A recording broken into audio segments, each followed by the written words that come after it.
मन की संस्कृत में आपका स्वागत है। हमारे समक्ष उपस्थित है डॉक्टर मणिकांत तिवारी जी।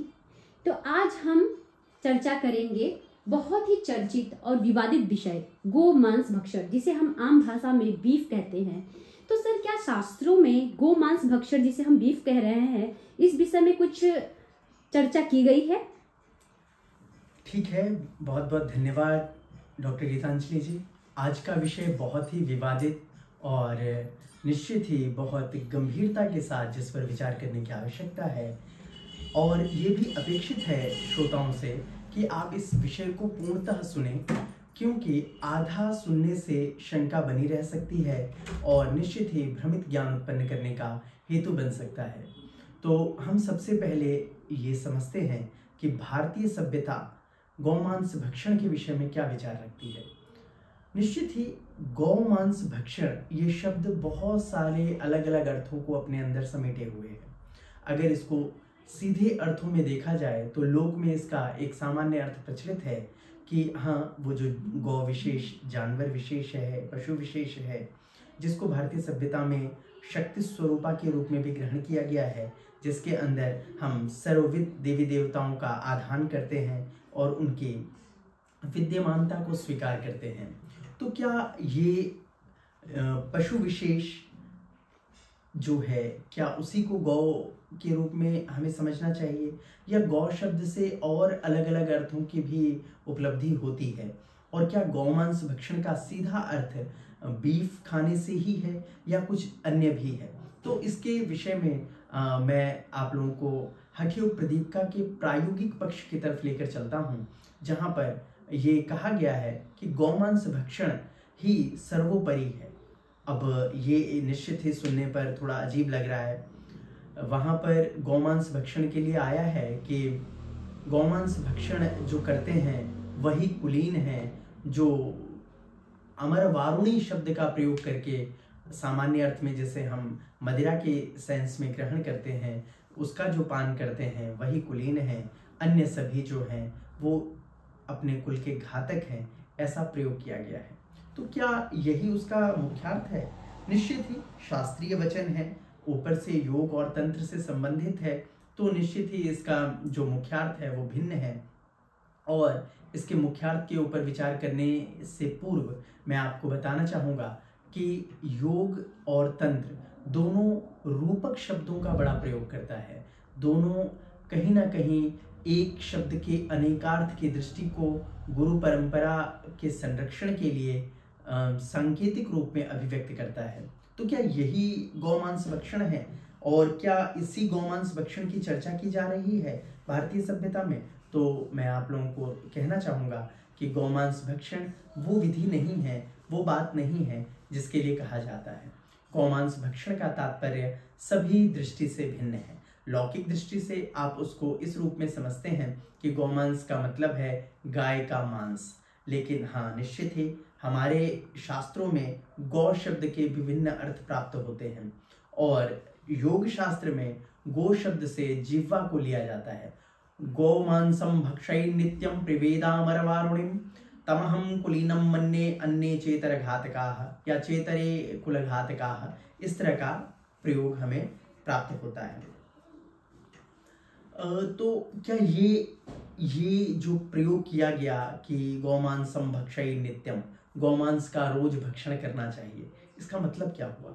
और पिबेदा अमर वारुणिम, और अमर वारुणिम जिसका सामान्य अर्थ हम लोग मदिरा का भाव ग्रहण करते हैं और रोज मदिरा पीनी चाहिए। तो क्या ये मांस और मदिरा के भक्षण को योग शास्त्र सपोर्ट करता है, और क्या भारतीय सभ्यता गौमांस भक्षण के लिए हमें प्रेरित करती है? तो इसका जो मुख्यार्थ है वो आगे के विश्लेषण से स्पष्ट हो जाता है।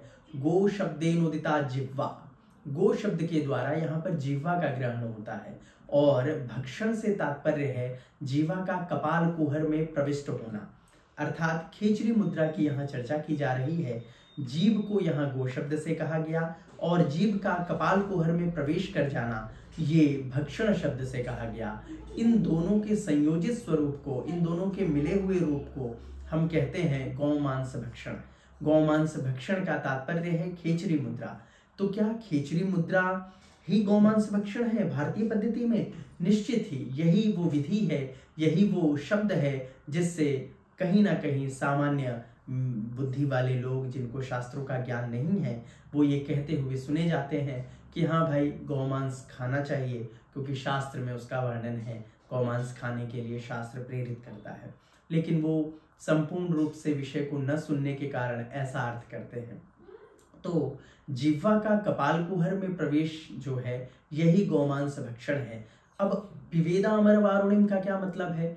तो उसके विषय में कहा गया कि जो सहस्रार से, चंद्रमंडल से जो अमृत श्रवित होता है उसका जिह्वा के द्वारा जो ग्रहण होता है खेचरी मुद्रा के माध्यम से, उसका पान करना ही अमर वारुणी शब्द से गृहित किया जाता है। इस तरह से स्पष्ट हो जाता है कि खेचरी मुद्रा के भाव को स्पष्ट करने के लिए गौमांस भक्षण को सांकेतिक रूप में गोपनीय विधि के द्वारा अभिव्यक्त किया गया। तो हम स्पष्ट करना चाहेंगे इस विषय को कि गौमांस भक्षण का तात्पर्य खेचरी मुद्रा है, न कि लौकिक जीव विशेष को या जीव विशेष के मांस को खाना है। तो यह विषय अपने आप में पूर्णतः स्पष्ट हो जाता है कि गौमांस भक्षण भारतीय सभ्यता में एक विशेषार्थ को द्योतित करता है, न कि लौकिक शब्दार्थ जो हम समझते हैं, जीव मात्र का भक्षण करना, गौ मात्र का भक्षण करना।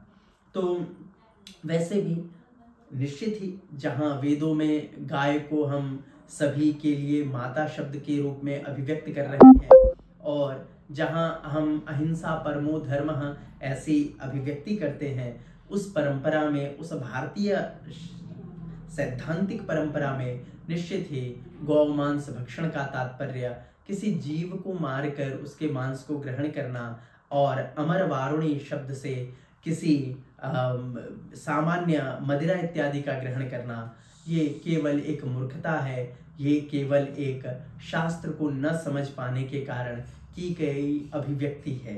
तो इस तरह से हम व्याकरण शास्त्र में भी एक बहुत प्रसिद्ध वचन है, व्याख्यान तो विशेष प्रतिपत्तिर नहीं संदेहाद लक्षणम।